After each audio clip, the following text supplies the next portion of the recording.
Welcome, dear friends, to New Heart, New World. I'm Rasika Manjari, and thank you so much for joining me today. Today we're going to talk about going beyond the ordinary. Now, as grown-up, mature, adult human beings, we often relegate the concept of magic to the realm of things like literature and film and fantasy and other intangible ways that don't necessarily connect us directly with these experiences in our daily lives, except for the time when we're actually reading the book or watching the film. However, we would all at some level like to invite a little bit of magic into our lives, if we allowed it, if we believed in it. Now, in its positive sense, magic represents to us the going beyond the five senses, transcending the ordinary, and actually achieving the impossible even. But by definition, the impossible is impossible, so we'd be excused for not believing.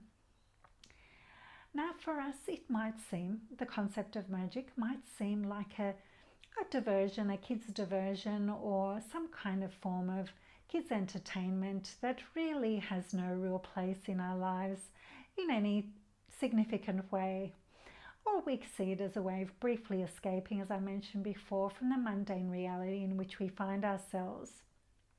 Because we tend to grow out of our natural tendency to believe in magic and things magical, because so many things in our daily life seem to disprove it to us on a daily basis. I mean, there's nothing magic about our struggle for existence or slogging it out at the office during the day and coming home exhausted at the end of the day, dealing with difficult family members or, dealing with the physical illness that's inviting itself to the party as well, and also paying that mortgage that's like a brick around our necks. Nothing magic about any of that. And Katherine Hepburn has even said that life is hard. After all, it kills you. Now, she's right, and this is precisely why there has never been a more relevant time than now to invite magic into our lives.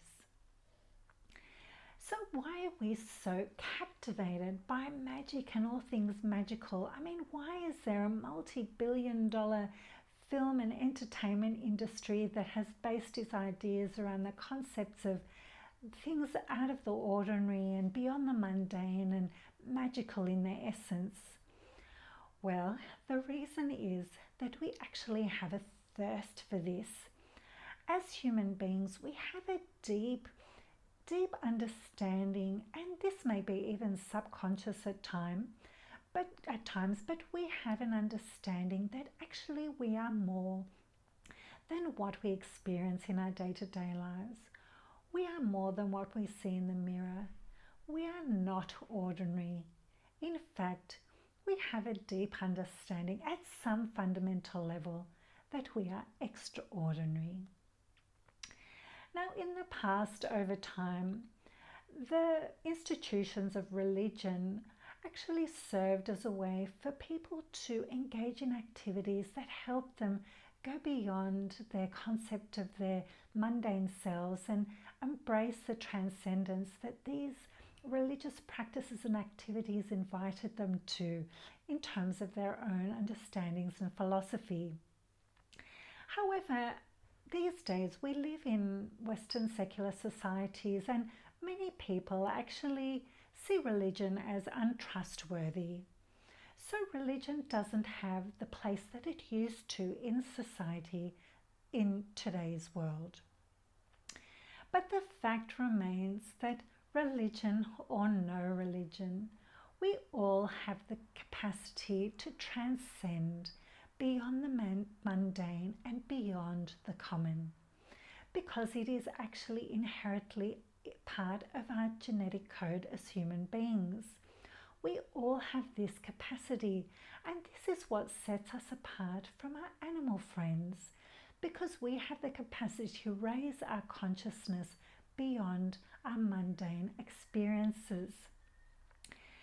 Now, we all have this potential, however, because we don't always have a method by which to achieve this, or we don't actually follow a practice or a program, or we don't have the experience of it in our daily lives, and often we just don't know how to materialize it. We don't quite know how to bring it in as an actual reality into our daily lives.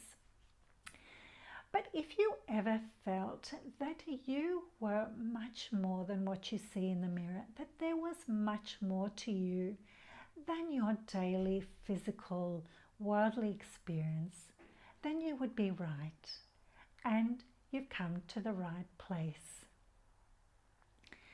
Now, mantra meditation is a way that we can actually connect with this side of ourselves. With this side of ourselves, it is magical in essence. And when I say magical, I mean that it transcends the limits and the shackles of these physical confines that we find ourselves in here on planet Earth. So mantra meditation helps us connect with our true identities as spirit souls by connecting us with the Supreme Soul of all, Krishna, or God as is also known, and he has infinite other names. Now, Krishna as Super Soul accompanies us in our hearts and actually is waiting for us to make this connection.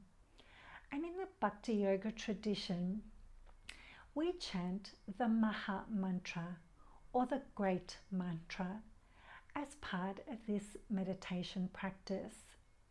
So the Maha Mantra is a direct invocation of Krishna and Super Soul within our hearts, and also his divine feminine counterpart.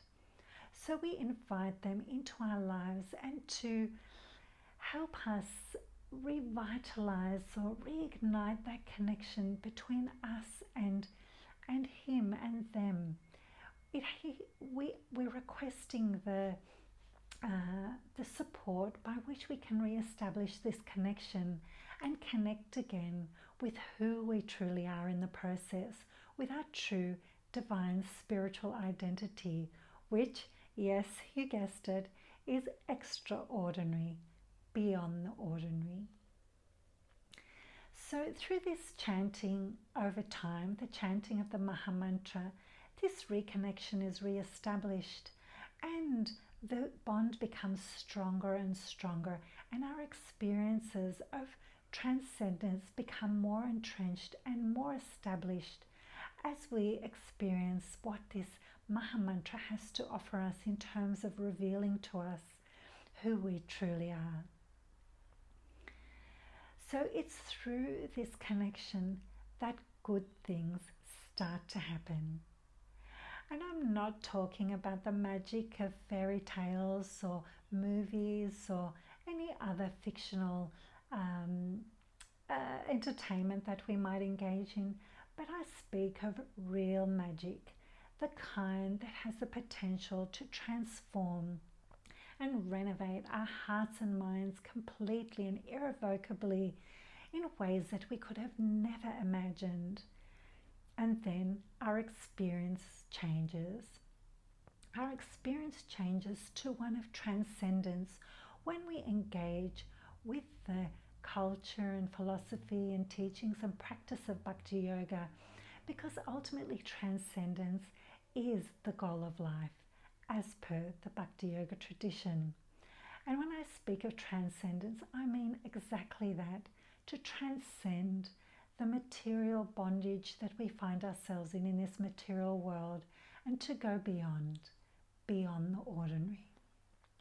Now, this can be part of our daily lives, but we just have to engage in a process that can take us there, that over time will reveal to us the secrets of Bhakti Yoga and the jewels that it contains within.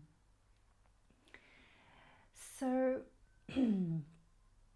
behind the chanting of this Maha Mantra is an entire philosophy of understanding of ourselves and of the entire cosmos.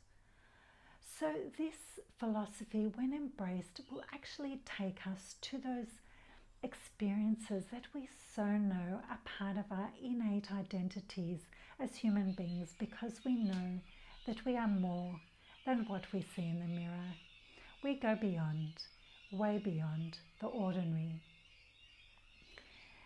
So to start your journey towards revealing your inner divinity and also your experience of life that goes to places that you may have never experienced before. Now, this experience can be had through the exploration of the Bhakti Yoga tradition, and I invite you to engage as we explore these secrets and not so secrets of Bhakti Yoga together through these videos, of which there'll be many more. So if you'd like to know more about Bhakti Yoga, please visit my website at newheart-newworld.com. And don't forget to like, share and subscribe if this video was good for you. And I also invite you to comment, because I would love to hear from you. So until the next video, I wish you all well. Bye for now.